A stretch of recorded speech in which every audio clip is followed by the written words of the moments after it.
За ковидын вакцины дараа монголчуудын вакцинд хандах хандлагад бол тодорхой өөрчлөлт гарсан. Ер нь вакцинд эргэлзээ үүссэн. За тэгвэл энэ вакцины сайн сар тал нь ер нь юу юм бэ? Энэ талаар ярилцахаар би өнөөдөр Монгол улсын гавьяат малын эмч Өлзий тогтохтой ярилцж байна. За танд энэ өдрийн мэнд хүргэе. Өдрийн мэнд.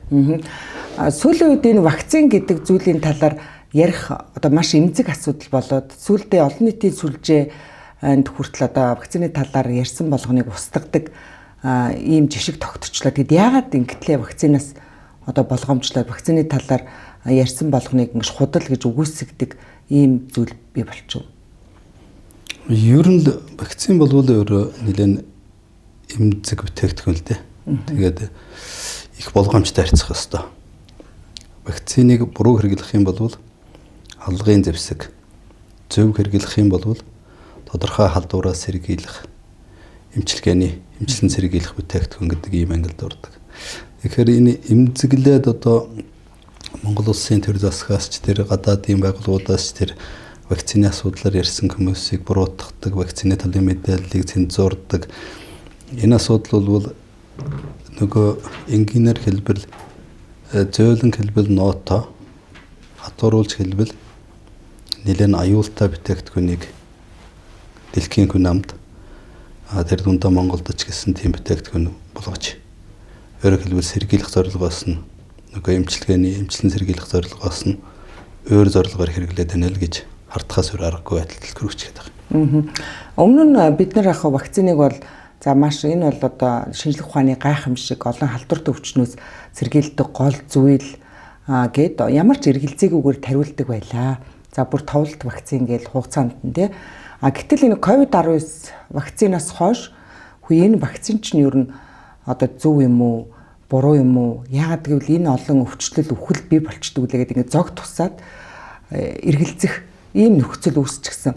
Энэ юутай холбоотой? Ер нь яг би бол вакцин үйлдвэрлэл, вакцин судалгааны чиглэлээр 20 гаруй жил ажиллаж байгаа хүн. Ковидын вакциныг хэрэглэнэ гэж эхлэхэд 2020 оны тэр чинь 21 оны улсын төсвийг 2020 оны 11 сарын 15-ны дотор батлана шүү дээ. Тэр үед сангийн сайд байсан хүн бид нар Азийн хөгжлийн банкнаас 50 сая доллар зээлж байгаа. Тэр 50 сая доллараар Монгол улсын 2 сая наснд хүрсэн хүнийг ковидын вакцинаар тарина гэсэн тийм юм хэлэхгүй юу. Тэгээд би вакцины үйлдвэрлэл удирдахжсэн хүнийхээ хувьд вакцины урт найрлага, вакцины энэ асуудлыг нэлээд гайгүй бас гадарлана л да. Гадаадаас ч би вакцины импортлох үйл ажиллагааг удирдахжсэн учраас тэгээд нэг том вакцин $25 болчихгүй юу. Тэгэхээр би ер нь Монголын нийгэмдээ ч хандъя энэ төр засгийн нөхдүүд ч гэсэн эднэрт одоо улсын их хурлын тэр үед 76 байсан 76 энэ сайд дарга нар дотор вакцины талын ойлголттой хүн огт байхгүй би мэдэх юм чинь. Тэгээд нэг том $25 буюу ингээд 50 сая доллараар Монголд вакцин хөдөлж авч болохгүй. Энэ бол мөнгө угаалт явах гэж байна. Яг өөрийн нөртгөөр нь тооцох юм бол энэ чинь 250-аас 300 дахин ашигтай 8 хийх юм байна энэ нөхдүүд. Тэгээд түүгийн сэргэмжлүүлэх зорилгоор би 2020 оны 11 сарын 29-ний Хөх толб сонин дээр 2020 оны 12 сарын 10-ны Монголын үнэ сонин дээр бичиж гаргасан. За вакцинд худалдаж авахтаа хэрэглэхтэй ийм анхаарах хэрэгтэй гэдэг. Тэгээ ер нь тэр үеэс л эхлээд энэ ковидын вакцинаас эхлээд энэ вакцин худалдаж авах, вакцин жуулалт бол үнэхээр аимшигтай зам руу орлоо.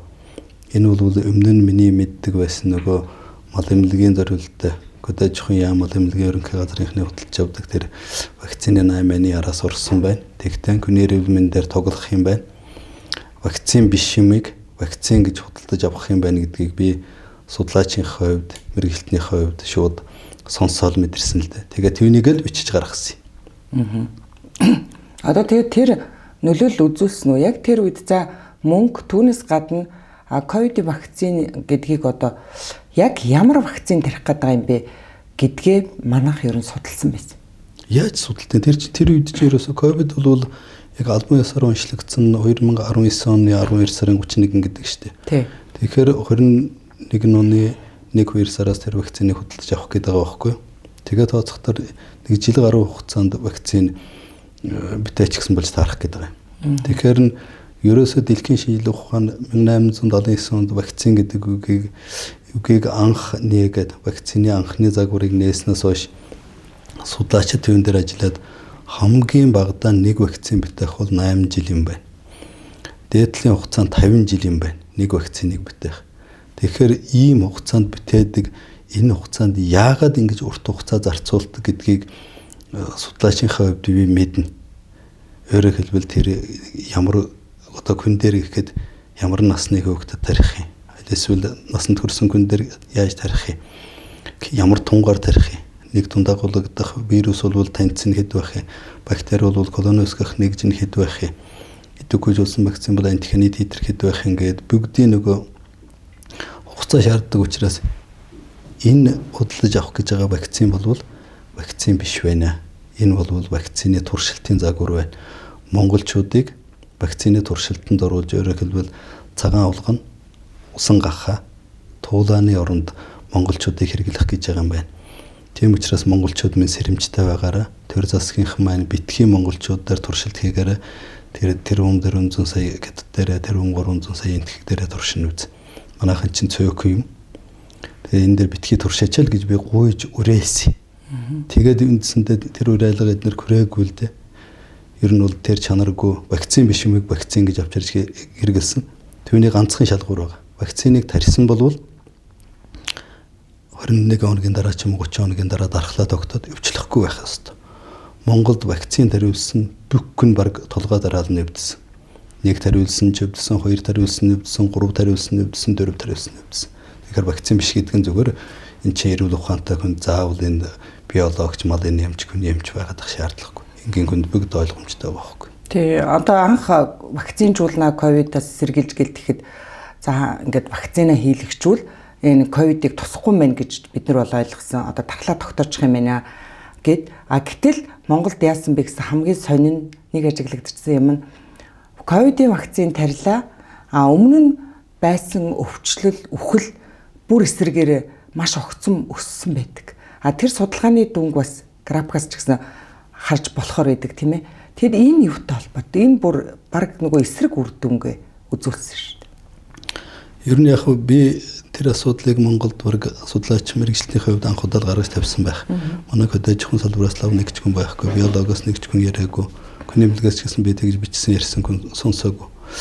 Тэгээд вакцин гэдэг үг юу гэсэн үг вэ гэхээр өхөр гэсэн үгнээс гаралтай. Вака гэдэг нь өхөр гэсэн үг байхгүй юу? Тэгээд эрүүл мэндийн сайд бас нэмдавгаа тэр үг вакцин гэдгийг орчуулахтаа вака vaccination вакцин гэдгийг ээлтэй өхөржин гэж орчуулсан байдаг. Тийм. Тэгээд энэ өхөржинээр хүмүүс ингээд малын нэмч үлзээ тогтох юм яриад байна л гэдэг нь шүү дээ. Тэгэхээр би вакцин гэдэг чинь өхөр гэсэн үг байна. Вакциныг Луи Пастерගේ Францын тэр судлаач анх яг одоогийн төгс загвараар нь гэж хэлээд бүтээхтаа лаборант нь нөгөө Таканы цусан алдуурын үүсгэгчтэй ажиллаж байсан байгаа. Тэгээд түүнийг нь хагас санд нөгөө ажил тараа явахтаа лабораторийн ширээн дээр мартаад орхичгсан. Түүнийг нь нэгт өдөр ажил дээр ирээд үзсэн чинь нөгөөдхөө өсгөр нь амьд байсан. Тэгээд тарихтаар өвчлөөлөхгүй болчихсон байсан байна. Тэгээд түүнээс тэр нэг Таканы зурагтай скан байгаа л да. Тэгээд амьтан дээр экүүлж үүссэн юм. Амьтан дээр вакциныг бүтээсэн юм байна. Тэр үднээс ер нь юу гэхээр нөгөө биологч энэ хүн бол нэг зүйлийн амьтан шүү дээ. Бүхэл амьтантай ялгаа байхгүй. Тэр үднээс би бас жаахан учралсан маягтай үг гэлэл тухайн үед бичээд тайлбарлаж яаж нөгөө би ийм хүн учраас би вакциныг та бүхэн тайлбарлаж ойлгуулах гэж оролдсон шүү гэж хэлдэг юм л да. Тэгэхээр яг түрүүний өөрийн чин хэлснээр тарьсан хүн бүхэн өвчлсөн. Сэргийлнэ гэж худлаг хэлж тарьсан. 2021 оны 2 сарын 23-нд гэдэг байхаа анхны вакциныг ерөнхий сайд тэргүүтээ Лувсан намсран уян нэрдэн одоо энэ нэг гинийхэн зөвлөх байна Курлбаатар гэдэг нөхөр мал эмнэлгийн хүрээлэнгийн судлаач Батцөк гэдэг нөхдөд хамтсуулгаж хагаад телевизээр тарж яасан л да вакциныг. Тэгээд хүмүүсийг үрээлсэн маягтай тийм. Тэгээд тэр вакцин хамгаалаагүй. Бүр дараа нь огцсон мөс өвчлөл. Тэр хүртэл 2021 оны 2 сарын 23 хүртэл Монголд ковидээр хүн өгсөн үгүй. Вакцинжуулалт эхэлсэн, эхэлсэн. Хүмүүс үхээд эхэлсэн. Тэгээд би онлын хувьд одоо вакцин гэдэг юмны шалгуур хангахад 4 хүчин зүйл бий. Түүний нэг шалгуур нь юу гэхээр вакцинжуулалтын эрсдэл халдварын эрсдлээс давхгүй байх ёстой. Өөрөөр хэлбэл ийм шаардлагыг хангаж аж вакцин болно. Ийм шаардлагыг хангахгүй бол энэ вакцин биш. Нэг бол ус, нэг бол халдвар, нэг бол хор байна гэж ингэж онлын ном дээр нь бичсэн байгаа шүү дээ. Би тэр номыг орчуулад 2009 онд ном болгоо гаргачихсан юм. Ковид гарахаас 11 жилийн өмнө. Тэгээд үндсэндээ нөхдүүд яасан бэ гэхээр ийм шаардлага хангахгүй бүтээгдэхүүнийг авчираад тарчихтаар ингээ Монголд өгөхөл эхлээд хүмүүсийг хөөрөн мэхлээд бүр хэдийгээр вакцин сайн дурын үндсэн дээр хүн алавдаж чамайг чирч очиж тариулаагүй эмнэлэг рүү чамайг алавдаж очиагүй цагдаа барьж очиагүй гэж хэлж байгаа ч гэсэн яг алавдсан шүү дээ. Көдөө орон нутг руу явуулахгүй, хот сойрон газар руу оруулахгүй, төрийн байгууллагаас үйлчлэгээ авч болохгүй, энэ тэнд хүнтэй уулзч болохгүй. Бүр би гудамжинд алхаж явсан чинь 2 дүүргийн хооронд гудамжинд алхахлаа гэж хүртэл намайг өглөө ганцаараа алхаж явахад цагдаа барьж авч бит хоёр цагдаатай зодон гахт өгсөн шүү дээ. Баян зүрх дүүрэг энэ юу скватер дүүргийн зааг дээр. Ийм л юм болсон байхгүй. Тэгээд одоо түүнээс хойш би нэг одоо юу гэдэг эерэг юм би вакцин гэдэг бол бидний өмнө нь одоо гүнэмлэгийнхэн биднэрт ойлгуулсан одоо багш сургууль хүмүүжүүлэгт хэлжсэн тэр юм биш болсон байна. Одоо вакцин болвол аюул болсон байна гэдгийг би нэлээд олон хүмүүс мессеж авсан. Тэгээ харин дэлхийд даяар бусад мэдээллийг харсан, бидний мэдээллийг уншсан харсан хүмүүс ер нь Монголд бас хэдэн зуун мянгаар вакцин тариулаагүй хүмүүс бол байгаа юм байна. Хөдөө орон нутгтч тэр хот сойрон газруудч тэр. Яг тэр үеэр хоёулаа бас ярилцчихсан. Тэр үед та хэлжсэн л дээ. Ер нь одоо вакцин хийгээд хамгаалахгүй. Одоо тэрэнд ормоо би бол өөрөө одоо тэр ковидыг зүгээр тусчи. Тэгвэл надад хамаагүй дээр гэж би ботж байгаа гэд та тэр үед ярьжсэн. Тэр үед би бас гайхажсэн л да. Үгүй энэ ковидоос ч одоо хүн болгон цугтааж хамгаалж яаж тэр халдварыг авахгүй байх вэ гэсэн чинь энэ үнцэд эсрэгээрээ би ер нь тусцсан дээр гэд одоо вакцин хийлгэж байхаас туссан хамаагүй дээр гэд ярьж хат. Тэр нь бол бас онлайн үндэстэй юм л да. Нөгөө мэрэгжлийн одоо Монголд харамсалтай мэрэгжил гэдэг юм мэдлэг гэдэг юм бүрэмсэн өсчлээ шүү дээ. Аль салбар дээр мэрэгжилтэй, мэдлэгтэй, ур чадвартай хүн нүг нь хамгийн дээр нь байх ёстой байтал одоо хамгийн арга залтай, хамгийн их хулгайг хийсэн авилгал авсан хүн хамгийн дээр нь очиж сууж тгүүлчихлээ шүү дээ. Тэгээд ганцхан шалгуур нь намын гишүүн байх ёстой гэдэг үзэл дээр. Тэгэхээр тэр үед юу болсон бэ гэхээр би мэддэг учраас хэлээд байна шүү дээ. Мэдлэгтэй учраас хэлээд байна. Хүмүүс минь энэ вакцин болвол вакцин биш байна. Хоёрдугаарт нь яадаг вакцин яадаг вэ гэхээр яг тэр тухайн халдварыг дэгдэж байгаа. Халдвар төвчний үүсгэгч нь өөр хоорондоо бас нэлээд олон хувилбартай шүү дээ. Мутац гэл зөндөө юм ярьсан шүү дээ, тий. Дисастор, мутацтор нь өөр хувилбар гарлаа. Тийм гарлаа гэл ингээл баахан айлгаж худлаа юм хэлсэн шүү дээ. Тэгэхээр тэрэн дээр ганцхан юм байдаг байхгүй. Тухайн халдвараар өвчлөөд идэг гэрчгвэл ямар ч вакцинаас илүү дархлаа тогтдог. Би тэр онлыг мэдж байгаа учраас би халдварыг авчихъя. Хаана байна би тэр халдвартаа чинь очиж уулзъя гэж хэлээд би тэгээд байсан тэр л дээ. Тэгэд ягаад гэхээр тэр чинь бас нэг айхгүй байх үндэслэл байсан. Дэлхийн эрүүл мэндийн байгууллагын мэдээ өдрөөхөн харж байхад халдварын хувь 100% байлаач гэсэн. Өхлийн хувь дөнгөж 1.2% байсан байхгүй. Тэр чинь юу гэлж нэхэр 100 хүн халдвар авахад нэг хүн өгөх магадaltaй юм байна. Тэр нэг өгч байгаа хүн юу гэхээр өөр өвчнөөс дархлааны системүүд ч гэсэн хоёр дахь шалдварын байдлаар хүндэрч байгаа ч юм уу тийм л хүн нас барж байгаа. Түүнээс цоор бол хүн огт өгөхгүй юм байна. Хоёрдугаарт нь күйхэд бол огт мэдрэхгүй юм байна. Аав ээжтэйгээ нэг гэрт амьдраад байгаа хүмүүс дотор жишээ нь күйхтүүд нь огт мэдрэхгүй нэвчлэхгүй байна. Бэр гадуур зүрх зэвж байгаа тохиолдолд бас гадаадын орнууд байж исэн шүү дээ. Тэгээ тэрийг харж мэдээлэл дээр ажиллаж байгаа учраас л хэлээд байна шүү дээ. Номыг уншиж байгаа мэдээлэл дэлхийн мэдээлэл дээр ажиллаж байгаа учраас түүнээс биш би одоо Ванга ч юм уу Нострадамус шиг одоо таадаг маадаг юм биш шүү дээ. Тэр огцом өвчлөл хоёр вакцин хийлгэсний дараа өссөн. Тэгэд юунаас шалтгаалсан? За вакцин биш одоо дархлаа тогтоож чадахгүй байсан юм байна вакцин. Тийм үү? Түүнээс гадна одоо ингээ хүний бие дотор байгаа тэр дархлааны эсвүүд гэж нөгөө энгийнээр цагаан эсвүүд гэдэг байгаа шүү дээ. Хоёр янзын юм байгаа тэр чинь. Эсвүүд гэдэг нэг хэсэг байна. Лейкоцит, лимфоцит одоо юу гэдэг нейтрофил, эозинофил гэдэг дархлааны эсвүүд. Нөгөө талд нөгөө антигенүүд байна. Эсрэг үеуд байна. Антигенүүдийн эсрэг үүссэн. Тэгэхээр тэр юм чинь яадгүй гэхээр хамгаалах хэрэгтэй шүү дээ. Тэр нь гадна нөгөө халдвараас хамгаална, вакцинаас хамгаална. Вакцин гэдэг бол өөрөө дотрын яг уламжлалт технологиор бид нэр онлын хувьд хэдийгээр тэр үед чинь нөгөө мессенжер RNA вакцин гэж хэлж байсан шүү дээ. Тэгээд нэг бол бичил битний үүсгэгч, тухайн халдвар төвчний үүсгэгч, сулруулсны үүсгэгч, хоруу чанарын багасгасан хоёр янзын үүсгэгч, нөгөө талд нь хур агуулдаг байхгүй. Тэгэхээр тэрний чинь эсрэг нөгөө вакциныхын эсрэг нөгөө дархлааны систем чинь бие махбод дотор байлдж штэ. Тэгтэл нөгөө талд нь нөгөө бие махбодны өвчтөй хүний чинь эрүүлжлэхийн тулд нөгөө эсвүүд бас ажиллах ёстой.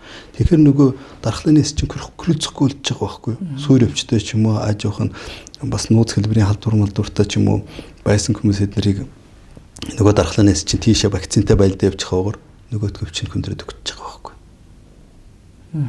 Аюултай энэ чинь вакциныг тийм учраас манай багш эрдэмтэд хэлдэг байсан. Манай даашны багш эднэр халдвартай хүнд та нар өөр төрлийн халдвартай хүнд вакцин хийх юм бол хүн алж байгаа гэмт хэрэг шүү. Мал алж байгаа гэмт хэрэг шүү гэж хэлдэг байсан байхгүй. Одоо та нар анзаарч байна уу? Вакцин хүүхдэд тарихтаа том хүн тарихтаа кенээс нь ч асуухгүй. Танд ямар нэгэн нууц салдвар байна уу? Бие махбодын чинь дархлаа зүгээр эмгэгтэй юу гэж асуухгүй. Одоо бүр хүүхдүүдийг ангиар нь жагсааж байгаа даваач вакцин тарьж гэнэ гэж шүү дээ. Сургуулийн орчинд. Тэгээ сургуулийн орчин вакцин тарьдаг газар мөн үү? Биш дээ. Тий. Одоо эрүүл боловсролын сайднаас хэм бэлээ? Наранбаяр чинь бүр юу гаргачихсан шүү дээ. Сургуулийн орчинд вакцин тарьж болохгүй. Тэгсэн одоо саяхан Сэлэнг аймгаас надруу нэг ээж салгаж ийн лээ. Нөгөө хүүхдээ өглөө сургуульд явуулсан чинь өдөр аавчаа тарьчихсан. Ээж надад вакцин тарьчихлаа гэж ирсэн. Ангийн багшаанаас асуусан чинь ямар вакцин тарьсан бэ гэсэн мэдэхгүй. Сургуулийн эмчээс асуусан чинь мэдэхгүй. Зүгээр л вакцин гэж хэлээл үг. Тэгээ вакцины чинь өөрөө хадгалдаг, тээвэрлдэг орчинтой голдог хөлдөө нөхцөл хадгална. Тэгээ хөлдөө нөхцөлд авчираад нөгөөдхий чинь биеийн дулаантай ойролцоо нэг тасгааны дулаачны 25 орчим байгаа шүү дээ. Тэгээд 30 градус орчим болгоод нөгөөдхийгээсгээ тэгээ хүүхдээ нь үзээд хүүхд тарьсны дараа реакц өгөх үү яах нь үү би тэр нь ямар нэгэн уул хариу уул илэрх нь бүгдийн шинжээж тарих хэрэгтэй юм байхгүй. Тэгсэн одоо зүгээр юу цэвэр ус уулгаж байгаа юм шиг юм болчихсон шүү дээ. Энэ бол гамшиг, аюул. Вакциныг манайх одоо сүүлийн үед зүгээр хараад байхад бүр одоо маш их дэлгэрүүлж юм л бол одоо вакцин гэж бүр сургуулийн орчинд л ингээл тариад идэг. Тэгтэл нөгөө тухайлбал Улаанборхан вакцин биш тийм ээ. За энийг ч одоо 9 сартай 2 настай эдний хийгээл насан туршийн дархлаа тогтноо гэж биднэрт ойлгуулж ирсэн. Гэтэл өнөөдөр нөгөө сургуулийн орчинд буюу 11-2 настай хүүхдүүдэд Улаанборхны вакцин хийнэ гэд яваад байгаа. Энэ юу болоод байна? Энэ Улаанборхны энэ удаагийн дэгдэлт ч гэх юм уу, халдварч гэх юм уу, энийг би их сэжгэлтэйгээр хараад байгаа л да. Энэ яасан бэ гэхээр 2024 оны 8 сарын ихээр Туркаас ч гэлүү, Казахстанаас ч гэлүү нэг Улаанборхан өвчтөйг нэрлээ. Тэгээд эмнэлгийн ажилчдад нар вакцин тариулаарай гэдээ хэлсэн байхгүй. Тэгэхээр би бас сэрдэс гэхгүй. Эн чин гадаадаас нэг халдвартай хүн ирээл үсттэй. Нөгөөдхийг онцлол тус хоёр өнд байлгал эмчлэл тэгэл эдгэрүүлэл болоо шүү дээ. Халдварыг хэн дарчихлаа дахиад харах их сурвалж байхгүй болвол тэгээ халдвар зогсож гин. Тэгж яхад аль хэдийн вакцин худалдаад ирчихсэн. Тэгээд эрүүл мэндийн ажилтнуудаа тариараа гэдэг чинь энэ нөхдүүд бол вакцин борлуулах зорилготой байгаа юм байна. Энд худалдаад ирчихсэн вакцин байгаа юм байна. Түүнийг тарихын тулд энэ гадаадаас ийм халдвартай хүн ирлээ шүү гэж ийм мессеж тарааж яана гэдэг ингээд анзаарчгаа байж ирсэн. Тэгээд яасан чинь дахиад нэг ганц 2 сарын дараа монголчууд тэр үед нэг тоосонгүй л дээ тэр үг. Баян-Үлгийн аймагт 4 хүн гэснүүн 8 хүн өвчлөө. Улаанборхан нөгөө наашилж штэ жаахан гэж айлгаал нөгөөдхий тэр нь одоо юугаар экваторигаар явж байсан юм уу эвдэрчсэн мотоцикл машинтай явж байсан юм уу тийм ааж охинд явж байсан юм шиг байгаа юм тэр халдвар. Тэгээд нөгөөдг чинь тийм юм хэлж байгаа. Тэгээд тэрэнд нь ч бас хүмүүс тоосонгүй. Тэгээд явж байсан чинь 2025 оны 6 сарын 20-ны өдөр Кевлийн бахархал гэж байгаа. Засгийн газрын тэргүүн, шадар сайд, эрүүл мэндийн сайд хамтраад. Тэгээд одоо энэ Улаанбаатарын халдвар наадам гэхэд 15 дахин нэмэгдэх юм байна. Тэр үеийн би 5700-ыг санаж тоож яах нь өөр байж магадгүй шүү. 5700 хүүхэдтэй өвчлсөн хэрэг 6000 орчим тий. 15 дахин өвчлөн нэмэгдэнэ гэхээр чинь 21 хоногийн дотор 90000 хүүхэд өвчлөх юм байна. Тэгээд тэгж айлгасныхаа дараа юу гэсэн бэхээр даруй вакцинжуултыг эрчимжүүл вакцинжуултын хувийг 95% хэрэг гэж байгаа. Тэгээд би бас бодохгүй Улаанбаатар чинь одоо нөгөө халдвар дамжих замууд байна шүү дээ. Агаар туслаар контактаар цус арч гэдэг юм уу зөндөө олон замууд байгаа. Тэгээ контакт үе хавтаар хүүхдүүд амарцсан үе. Цэцэрлэг тараа явьжсэн. Сургууль тараа явьжсэн. Нөгөө хүүхдүүд чинь бүр хөдөө эмээвэ дээр нь оччихсан гэртээ оччихсан тусын хаашаан дотор байгаа хүүхдүүд яаж халдвар дамжих гэдэг. Тэгээ халдвар дамжих энэ механизмыг судалдаг шинжлэх ухааныг эпидемиолог гэж хэлдэг. Тэгээд тийм шинжлэх ухааны огт ойлголтгүй хүмүүс ерөнхий сайд эрүүл мэндийн сайдаа мэдээлэл өгсөн байна да. Энэ бол бас л гэмт хэрэг хийж байна гэх. Тэгэл мэдээлэл сонсчод би энэ бол шинжлэх ухааны тахал зүйн талын ямар ч ойлголтгүй байна. Энэ эрүүл мэндийн сайд ерөнхий сайдтай ийм мэдээлэл өгсөн эрдэмтэн судлаач эмч мэргэжилтэн байвал түүнийг гаргаж ирж энэ бол цагдаа тагнуулын байгууллага жинхэнэ шалгах ёстой хүн энд байгаа юм байна. Эдгээр бүрэн мэдээлэл тарьж одоо энэ хүмүүс тэр чинь нөгөө тэндээс авсан мэдээлэлээр л дамжуулж байгаа шүү дээ. Түүнээс биш. Явж хүний эрүүл мэндийн асуудал шүү. Тийм түүнээс биш одоо зандаа шатар амар сайхан шимбэрэн гурвын мэддэг вакцин тэдний мэддэг халдвар гэж байхгүй шүү дээ. Тэгээ би тэр үднээс нь анхааруулсан. Тэгэл 7 сард над руу цагдаа утассан. Тэгээд түүнээс хойш одоо хэдэн жагаад миний фэйсбુક л ухцсууд юм шиг байгаа юм. Тэгээд вакцинтай холбоотой өгүүлбэр олж ирэл танд хэрэг үүсгэсэн байна. Тэдэн тоод хэрэг. Та ирж мэдээлэл өгөл гэж. Би одоо тэр чиглэлийн юм бол ярьсан шүү дээ. Одоо өөр вакцин судалдаг, вакцин мэддэг, үйлдвэрлэдэг. Одоо би энэ Монголын бүх мэргэжилтнүүдийг ерөнхийд нь гатарлана л да. Тэгээд тэр хүнийхээ хувьд л одоо би зөвлөгөө өгөхгүй болохгүй нэгэл бичсэн юм шүү дээ. Хаан ч одоо Улаанбаатарч байна уу? Тэр мангацны хорт тавдарч байна уу? Эсвэл папиллом юу н тэр сүргийч байна уу? Одоо би нэг тэг онцлоод байсан юм байхгүй. Зөвхөн вакцины талын ерөнхий мэдээлэл байна шүү дээ. Гэл хэлэхдээ нөгөө цагдаа нарын зайлвал тэр нэр гүйцэтгэгч юм чинь тэд нэг юм тэмдэглэж авал үлдэх юм бэл да. Тэгээд одоо юу болж юм мэдэхгүй 8-х нь саяхан 7 хоногийн өмнө мэдүүлэг аваад үлдсэн шүү дээ. 8 удаа таныг дуудаж 8 удаа хэрэг үүсгэчихсэн байна. Вакцины ярьлаа гэж. Ерөөсөө вакцин гэдэг үг орсон пост бичлээ. Вакцин гэдэг яриа ярьлаа. Та биокомбинатын яг энэ вакцин хариуцсан үйлдвэрийн ерөнхий эмч байсан бидтэй тий. Би чинь яг 1 жил 4 сар вакцины технологич. 7 жил 9 сар яг тэр дэлхийн одоо стандарт нийцсэн 3хан вакцин байт юм манай биокомбинатад. Бус нь бол яг Монголын үндэсний стандартаар нийцсэн. Тэр 3 вакцины 2-ыг би хариуцж үйлдвэрлэж байсан. Тэгээд би миний үйлдвэрлэсэн вакцин ер нь олон улс дэлхийд ямар хэмжээнд байгаа юм бол гээд би Франц руу нэгin явуулд нэг вакцины явуул шалгуулад нэгийг Америкийн Авиа руу явуул шалгуулад 2 вакциныг шалгуулад хариу авчихсан надад сертификат эдгээр байдаг юм л да. Ер нь болох юм байна. Таны үйлдвэрлэсэн вакцин бол дэлхийн стандарт хангаж байна гэдэг. Тэр үднээсээ би нөгөө дахиад 20 жил яг вакцины үйлдвэрийн дарга хийсэн. Бүх вакциныг үйлдвэрлэж байгаа. Тэгээ яг вакцины нөгөө бүх хэрэглэх заавар эднэрийг би 2000 онд 55 бүтээгдэхүүнийг 12 ангилалд оруулаад бүгдийн бичээ яг дэлхийн жишгээр оруулаад тэгээ хэвлүүлэл тухайн үед бас манай салбарын эрдэмтэн мэргэд энэ яам тамгын нөхдүүд намайг гайгүй сайшаагаар их л гайгуулэг гэж үзэж ирсэн. Тэгээд түүнээс хойш би үндэсний стандартын бүгдийг шинчилж өгөө фармакопын нэгүүллийн бүгдийг өөрөө гардаж бичиж өгөөд хэрэглэх заавар шошгололт бүгдийг янзлаа. Би бараг энэ вакцины үйлдвэрлэлд нэг 300-аад өөрчлөлт хийсэн байлаа. Тэгэл тэр үднээс л нөгөө вакцины асуудлыг вирусынх нь яадیں, идэвх хүжүүлсэн нь яадیں, бактерийнх нь яадیں, микроорганизмынх нь яадгийг тэд нөгөө олон улсынхтай харьцуулах судалгаа маягийн юм хийгээл тэгэл бие даасан судлаач мэгтэл болчихгүй юу. Манай нөхдүүд бол тийм нөгөө үйлдвэрлэл урдг нөхдүүд бол тийм хийхгүй шүү дээ. Гэхдээ тэгээд одоо яг энэ мэрэгжлийн хүн тэгээ мэрэгжлийн юмыг бичгээр тэрийг одоо цагдаа дуудаад идэх нь танаас тэгээд юу гэдгийг одоо цагдаа ямар хэн гомдол өгöd идэв. Харин яасан чинь 2025 оны 6 сарын 23-ны улсын онцгой комиссаас одоо нөгөө ерөнхий сайд эдгээр нь тэндээс тийм чиглэл өгсөн байна л да улсын онцгой комисстэй. Энэ нэг вакцины талаар дуурайд байдаг нөхөр байдаг энийг бол дуугүй гэсэн чиглэл өгсөн юм шиг байна. Тэгээ хамгийн ноотоо нь юу гэхээр тэр одоо би намайг гомдлоор хэрэгүүлсгээд байна шүү дээ. Тэр гомдлоо надад танилцуулах ёстой байхгүй. Тэгээ танилцуулдаггүй. Хин гомдоод байгаа юм. Улсын онцгой комисс гэдэг нэг юм бөрөнх юм байна шүү дээ. Тэрэн дотор нэг хэдэн хүн сууж байгаа бах. Яг хин гэдэг хүн гомдсон. Тэр хүн гомдсон дээрээс нь хэн чиглэл өгсөн. Тэрүүг нэг мэдээлчгээ чи би одоо хүний эрх үндэсний комисс танд энэ улсын их хурлын гишүүдтэй хандъя. Тэгэд ингэсэн чи өгдөг. Одоо хүртэл өгөөгүй л байж байна. Та цагдаагийн ерөнхий газрын хэрэг хүртгэл гэлөө хаашаа гэлөө тийшээ хандаж авах нь зүйтэй баха хаал гэл нэг цагдаа тэглээ. Ер нь яг уу ингээд учир бүтүүлгээр вакцины тухай чимээгүй бай, битгий яриа л гэдэг мессежийг л танд зориудаар өгöd байгаа юм л та. Нүгөө шалгаж байгаа нэг цагдаа нь бүр тэгжлээ л да аха та энийгөө устгах чигээч. Аха та бичихгүй байж болдгоо юм бол гэж л. Тэгэхээр энэний цаана асар том ашиг сонирхол мөнгө эдийн засаг яваад байна гэж гарцаагүй.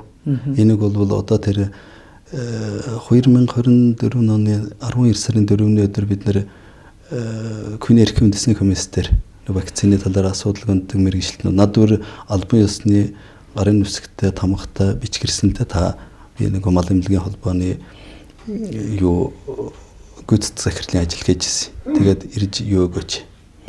Энэ дээр вакцины талын хэлэлцүүлэг болох гэж энэ юм дээр мэдээлэл өгөөч гэж. Тэгээ би тэрэн дээр нь очиод 2 цаг орчим сонссон. Сонсоод нөхдүүдийг яасан ерөнхийдөө нэг хогэрсэн хүмүүс зөндөл их байсан л да вакцины асуудлаас. Тэгээд тэднийг ер нь эрүүл мэндийн салбарынхан дуурахгүй шинжтэй. Тэгээд би босоод асуулаа. За та нар 11 настай охтуудад юу хийх юм бэ? Gardasil гэдэг уман гүзний хорт авдраас сэргийлэх вакцин хийх юм байна. Энэ вакцин хэдэн жилийн дархлаа тогтоодог. Одоо өвчин нь бол 35-аас дээш насны эмэгтэйчүүд өвчлөх юм байна. Тэгэхээр миний бодож байгаагаар хамгийн багадаа 24 жил хамгаалах нь. Тэгээд энэ дархлааг хэдий хугацааны энэ вакцин хэдий хугацааны дархлаа тогтоодгийн гэсэн чинь 5-6 жил байх гэж. Одоо тэр хавдар судлалын төвийн захирал хийжсэн Эрдэнэкөө гэдэг хүн тэгж байгаа. Тэгээд яхаа одоо 16-7 хүртэл хамгаалчих юм байна. 16-7-оос хойш яах. Тэгээ та нар одоо дэлхий дээр 5-6 жилийн дархлаа тогтоодог вакцин гэж сонссноо гэсэн чинь хариулдаг хүн байхгүй. Ангаахын дээд энэ тэр алдуур судлалын тэнхимийн эрхлэгч хэлээ бас нэг дархлаа маргацлын тэнхимийн эрхлэгч гэдэг нэг нөхөр эмэгтэй байж байгаа. Эрүүл мэндийн яамны газрын дарга Баттур гэж хүн байсан. Тэгээд тэр хүмүүс эднээс та нар одоо юу мэдэж юм тариад юу мэдэж энэ иргэдийг ингэж дарамтлаад яагам. Би одоо та нарт би нэг ном аваачаад үзүүлсэн. Би одоо энэ ном бичсэн хүн байгаа. Тэгээд вакцины онолууд ийм байдгийг гэдгийг Монголд одоо энэ номноос өөр газар байхгүй. Энэ дээр бичсэн. Дархлааны бүрэлдэхүүнтэй, дархлааны эсүүдийн бүрэлдэхүүнтэй байгаа юм гэж. Тэгээ та хэлэхгүй, би хэлэхгүй, урхан багш хэлэхгүй, хинч хэлж чадахгүй одоо юм байгаа шүү дээ. Ягаад гэхээр бие махбодын дархлааны хариу урвал гэлнэ. Англиар бол immune response гэлнэ. Тэрэн дотроо immune memory cell-үүд гэлнэ. Бэр ялангуяа вирусын вакцин дээр. Тэгээ одоо ийм худлаа юм гэлж гадаадын одоо зөвлөх гэж хэлж байгаа тэр дэлхийн эрүүл мэндийн байгууллага ч юм уу тэр нэг зүүн үндэсний байгууллагын дэргэд Көөктийн конвенц ямар хариуцсан нэг бас байгууллага байх шиг байна л. Тэгээд тэднээс өгсөн зөвлөмж гэж ярьж байгаа байхгүй. Бодыг да хэвэл дэлхийн эрүүл мэндийн байгууллага монголчуудыг эрүүл мэндэд анхаарал ингээд вакцин шахаад байна гэж бодож байна. Гэхдээ монголчуудын эрүүл мэндэд анхаарал байгаа бол нэгдүгээр асуудал өдөрт нь чинь дундчаар 15-20 хүн орт тавдраар өгч шээ. Энэ дээр яагаад анхаарахгүй? 11 настай охтуудад вакцин хийхээс гадна бас хүүгүүдэд хийнэ гэсэн үү? Тэр умаа хүзүүний хорт тавдрын эсрэг вакциныг. Харин одоо Дархан Уул аймагт яг би тэр үед дараа нь анзаараад зогсож байсан чинь Дархан Уул аймагт эрэгтэй хүүхдэд вакцин тарьчихад гаргаж байгаа тийм бичлэг телевизээр явуулсан шүү дээ. Умаа хүзүүний хорт тавдраас.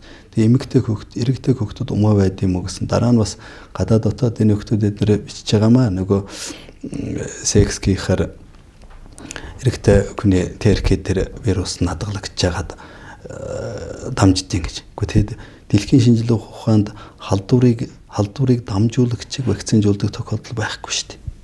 Тэгэхээр яах юм одоо жишээ нь ингээд шумуулаар дамждаг аль эсвэл чон нохоогоор дамждаг өвчин зөндөө байгаа шүү дээ. Тэгээд тэрийг яах юм? Одоо дамжуулагч ийн гэж хэлээл хонь өвчлөн гэж ятл нохоог нь аваач тариал тий. Аль эсвэл нэг укрепчлэн гэж адил шумуулаар дамжиж юм байна. Шумуулуудыг барьж вакцинжуулж хийж болох уу? Тэгэд ийм тохиолдол байхгүй шүү дээ. Манад нэг л асуудал үүснэ дандаа вакцин ардна тий. Ковид гарлаа вакцин, за шүлхий гарлаа вакцин. Сүүлдээ бүр нэг ардна өстой таны хэлдгэр нөгөө вакцины бизнес л ардна ингээд явж идэг. Тэгэд ер нь ингээд яг ямар тохиолдолд вакциныг хийх юм бэ гэдэг шалгуур шаардлага нь юу вэ? Зөв өвчин гарангууд л халдварт өвчин гарангууд л вакцин заавал хийх ёстой гэсэн зүйл байхгүй үү? Байхгүй шүү дээ. Одоо тэгэл хүмүүс ингээл нөгөө их алдартай нийтлэлч янз бүрийн юмсуудын бичгсэн харагчлаа л. Дэлхий дээр одоо 1950-аад онд ч гинөө 19-20 дугаар 100 тим өвчин гараад түүнээс одоо вакцинаар л аварсан байхгүй. Вакцин гэж юм гайхамшигт юм байхгүй гэд. Яг тухайн үед шинжлэх ухаан хөгжөөгүй, үүсгэгчийн судалгаа сайн хийж чадаагүй, халдварыг дарах арга нь брэнгүүс дулуугүй тийм тохиолдолд бол вакциныг ашигтай байсан тохиолдлууд бол бий. Яагаад гэхээр вакцин болвол кэдэгээр хурж гисэн. Вакцин дотор хүний биед, амьтны биед хэрэгтэй хүмхийн тоосны төдийч юм байхгүй шүү дээ. Бүгд хор. Вакцины найрлагын дотор хоргүй юм нэг ширхэгч байхгүй. Юу ордгийг юм? Ерөөсөө хамгийн уламжлалт аргадар хийж байгаа вакцин чинь өвчний үүсгэгчийг өөрийг нь ашигладаг шүү дээ. Үүсгэгчтэй яг тухайн халдварыг дэгдэж байгаа үүсгэгчийн эсрэг тэрүүгийн тэр specificity буюу одоо өрмөс чанар гэж хэлээд байгаа юм. Мэргэжлийн хэлээр. Тим үүсгэгчийг ашиглана. Тэгээд бактерийн вакцин дотор бол бактерийнхаа сегземийг ашиглана. Одоо амтнаар бол кюрин. Дахиад эргээд гадагшаа ялгаруулсан баас шээс хогууд энэ одоо экзотоксин, эндотоксин гэдэг хогууд хоруудын бас гэргэлнэ. Тэгээ вирусын вакцин дотор бол юу орно нөгөө вирус чинь дангаараа тэжээлт орчин дээр өсгөрлөгддөг. Заавал амьд эст дотор үрждэг. Вирусыг өсгөрлөх дэлхийд өсгөрлж байгаа 4 янзын технологи байна. Амьтнаар зорчуулж өсгөрлж байна, өрхөврөл төндгөнд өсгөрлж байна, анхдагч эсийн өсгөр амьтны өрийнх нь эдэрхтний эстээр өсгөрлж байна, 4-р архин хурд тавдрын эстээр өсгөрлж байна. Селайн гэж хэлж байгаа. Тэгээ одоо энэ массови гэж хэлж байгаа их хэмжээгээр үйлдвэрлэж байгаа бүх вакцин хурд тавдрын эстээр. Хурд тавдрын эстээр ургуулсан тэр амьд юм ямар энерги тежрэх вэ? Тэрүүгийн ч гэсэн бодолцох ёстой байхгүй. Тэгээд урт найрлага нөгөө шингэлэгч, хадгалааслагч уус мүлмөс бүгд хорт.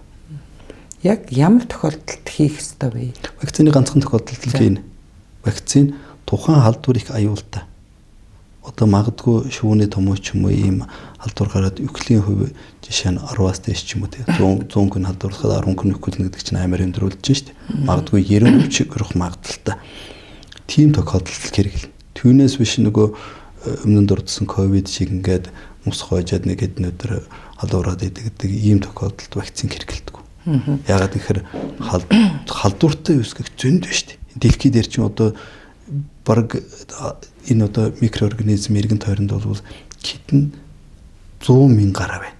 Нөгөөдгөөс эмгэг төрүүлэгч тэр патогеник гэдэг нь зөвхөн тэрэн дотроос аюултайхан эсрэг вакциныг хэрэглэнэ. Хамгийн гол нь л одоо дархлаа. Тэр олон аюултай одоо вирус донд хүн угаасаа амьдарч байгаа. Тэгэхээр тэрийг одоо ганц давж байгаа юм л дархлаа шүү дээ. Гэтэл вакцин өөрөө дархлааг дарангуйлдаг гэж үнэн үү?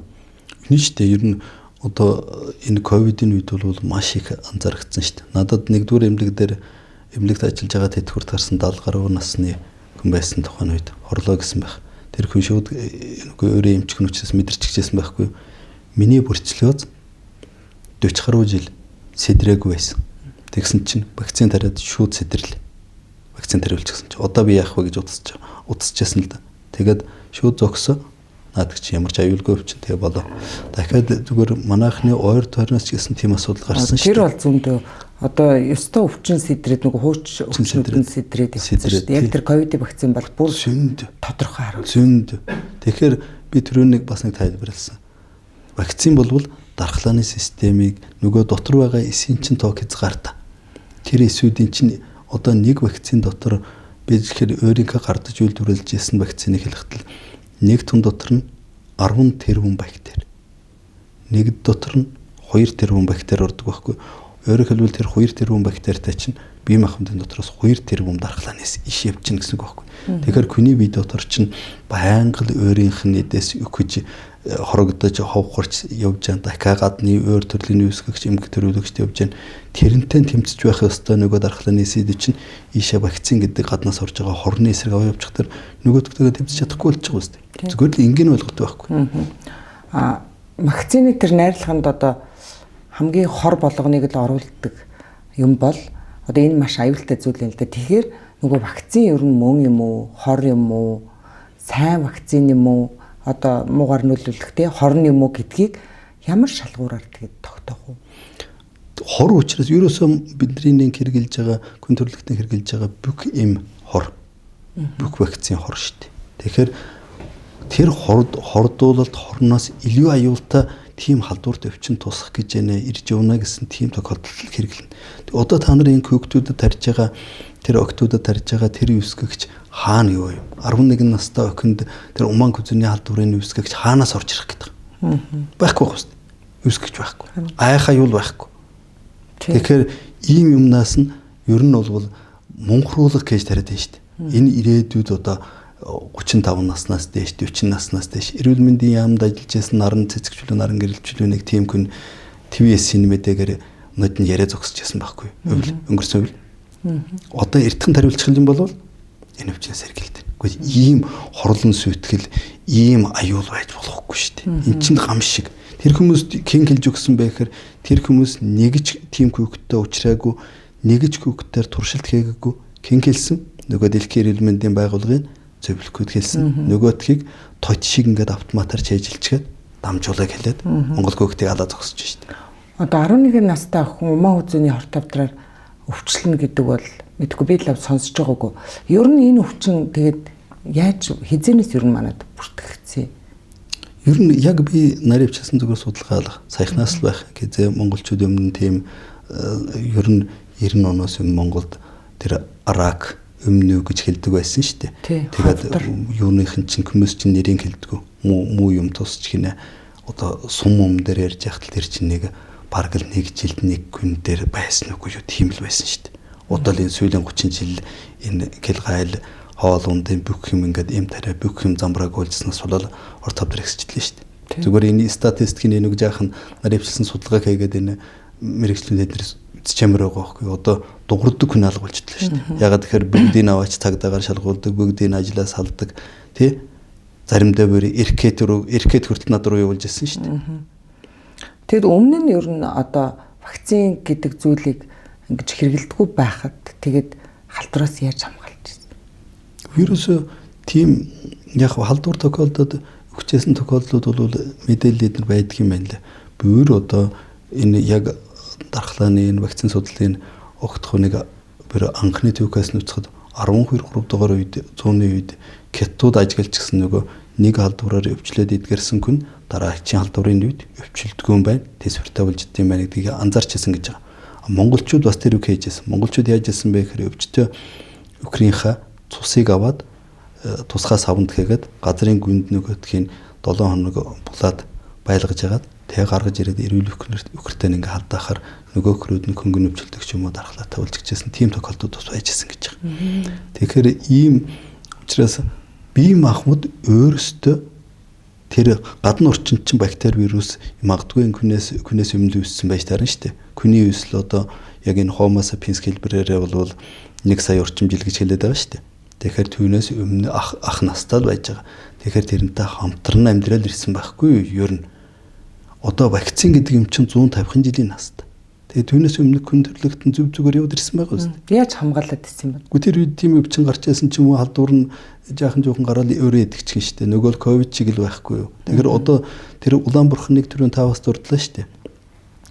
9 сарда нэг тарил. 2 настай нэг тарил. Тэгээд түүнээс хойш насан туршийн дархлаа тогтчихно гээд ингээд ноёдон жилээс өмнө 2023 оноос өмнө тэгж явсан нь 2024 оноос эхлээд нөгөө 13 настай 14 настай хүүхдээр явчихтар одоо тэр агуучуудаас асуух ёстой байхгүй эрүүл мэндийн яамнаас халдвараа өөрчлөгдсөн юм уу? Хүүхэд ийм мэдрэмтгий бус болж дүү? Аль эсвэл тэр 9 сартаа 2 настай тарьсан вакцин чинь вакцин биш ус байсан юм уу? Яасан? Хариулт байхгүй. Асуудаг хүн байхгүй. Тэгэхээр ийм мангар юм яриад бидний үед одоо 50 гарсан бидний үед яаж яхад бидний кор гэж хэлдэг. Кор гэдэг өвчнөр нэг өвчлөөд идэгчдэг. Дахиад насан туршдаа кор тусдаггүй байна л гэж хэлдэг байсан шүү. Тэр шүү дээ. Ерөөсөө айдагчгүйсэн. Тэгээ дараа нөгөө манай ээж аавлаа тэгдүүсээ баг багтаа тусчул бүр хөнгөн тусдаг. Одоо энэ нэг кортог байгаа. Тэр чинь л улаанбархан биз дээ. Улаанбархан шүү дээ. Тэгээд энэ кортог байгаа. Одоо нэг кортчул уул нь багтаал тусчул зүгээр итгэл. Тэгж л хэлдэг. Тийм л байсан шүү дээ. Айдагчгүй. Тэгэхээр одоо ямар ч судалгаа байхгүй. Хэн хэлсэн мэдэхгүй 13 4 настай хөвгөд тариад. Тэгээ ийм энэ бол цэвэр вакцины борлуулалт, цэвэр вакцины алгал явагддаг шүү дээ. Гэхдээ манайхан бас анзаарахтаа байсан бол ковидын вакцин бол монголчуудад маш олон зүйлийг хэлж өглөө шүү дээ. Маш олон хүмүүс одоо нас барлаа.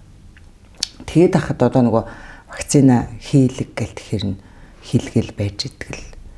Гэхдээ би одоо заримдаа жаахан өөр хөрөх юм байна шүү дээ. Нөгөө коммуниук нуруутууд гэл одоо Монгол шиг ийм сэргэлэн цуваар тэмдэглэх дээр алгал гэдэг. Тэгээ ковидээр одоо эхлээд вакцин тариулаад 8 цагийн дараа хүн өгч эхэлсэн. Дахиад шууд одоо тэр цагдаагийн албан агчтай ч гэсэн 2-3-аараа л Увс аймагт гэхтэл эхэлсэн. Одоо ч гэсэн хүмүүс түүнээс хойш санамж алгуулж өдлөө, мартдаг юм их болчихлоо. Надтай хамт ажиллаж байсан нэг хүн вакцины 3 түнхээгээд дахиад гэрээ болох ч гэсэн гээд бас нэг надтай хамт ажилласан нөгөө хүн тэр хоёулаа тэтгэвэр дарсан хамт ажиллаж байсан байхгүй. Дараа нь тэгж лээс. Одоо тэр хүн тэгтэн амьд байна л да. Тэгэд гэрээ болох ч гэсэн санамж байхгүй болчихсон. Тэгэд ийм тохиолдлууд одоо хүн ингээл 30 кт залуучууд 40 кт залуучууд унтаад боссонгүй. Тэгээд тэр үед ч гэсэн хүмүүс хэлжсэн шүү дээ. Энэ юун дотор чинь спайк протеин гэж байна тий. Юун дотор нөгөө AstraZeneca Sputnik юу ч үлээ нөгөө газар вакцины найрлагын дотор нөгөө мессенжер спайк протеин. Тэгээ хадаас нь үрг гэж байгаа биз? Хадаас нь үрг яах вэ? Судасны гэмт яах вэ? Гэмт тааш таарна. Дахиад судасны гэмтх төр яах вэ? Бэлгэнэлт явагдах уу? Явагдана. Тэрэн дээр бөглөрл үүсэх үү? Үүснэ. Дахиад тэрэн дотор нь одоо мессенжерээр нэгээс гадна oil bubble гэж хэлээд. Миний хайсан юм тэр oil bubble байхгүй. Тос. Тэрэн дотор дандаа нөгөө одоо бидний мэдгээр хансаанаг өгөөд хоёр янзын тосны хүчил байгаа шүү дээ. Тэр нарийн ширхэгтэй тийм тос чинь кирваргийн боловсрдгоо. Нөгөө бие махбод руу ороод нэг газар явж байгаа нэг судас бөглөө өглөө. Тэгээ шимэгддэггүй.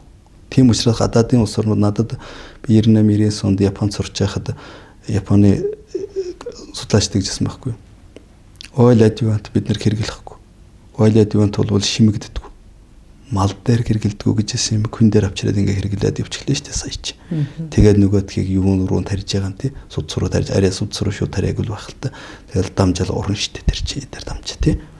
Тэгэд ийм аимшигтай юм явагдаад байгаа учраас л мэрэгжилтний хувьд л санаа зовоод одоо биеийг хэлэхгүй бол техник хэлэх. Одоо цагдаа хэлэх юм. Эднийг наад вакцин чинь аюултай шүү. Нэг бол энэ улс төрчд хэлэх юм. Хин хэлэх. Та тэгтээ хоёулаа ярилцж байхад яг тэр вакцинжуулалтын өмнө ярьж ирсэн шүү дээ тий. Тэгээд одоо энэ вакциныг хийлгэх шаардлагагүй заавал алавдан хийлгэгч бүрч ёсгүй гэдгийг бол хэлж ирсэн. Тэгээд нөгөө 50,000 төгрөгөл бас нүүлүүлчих шиг болсон л доо тий. 50,000 төгрөг өгнгийн гүтэлтөө манайхан чинь. Тэр коммунист гэсэн бодох хэрэгтэй байхгүй. Тэр 50,000 төгрөгийг хэн гаргасан? Харин хэн гаргасан? Оюун эрдэн карманаас гаргасан юм уу? Аль эсвэл би бол тэр нөгөө дэлхийн эрүүл мэндийн байгууллагын гаргасан байх. Тэгээд туршилт хийх чинь одоо гадаадын вакцины эдний үйлдвэрийн нөхдүүд туршилт хийдэг юм л да. Нөгөө күн дээр вакциныг туршилт хийж болдгоо байхгүй. Вакциныг заавал яадаг эргөө найдвартай тогтоохын тулд хоёр янзын аргагүй. Энэ бивэ орчинд буюу мэдрэмтгий амтан дээр, өвчлөмтгий амтан дээр нэг турших, нөгөөх нь инвитро орчинд буюу лабораторийн аргаар турших. Ингээ хоёр янзын аргагүй. Тэгэд эцсийн арга нь бол потенциал эффикаси гэж хэлээд байгаа идэвх чанарыг үзэх арга нь мэдрэмтгий амтан дээр нүцэх байхгүй. Тийм учраас хүний вакциныг хүүхдийн вакциныг хүүхдэр хүн дээр туршихыг хоригдж гисэн. Тэгэхээр яг хүүхээр нөгөө зөвшөөрсөн хүн дээр үзд юм л да.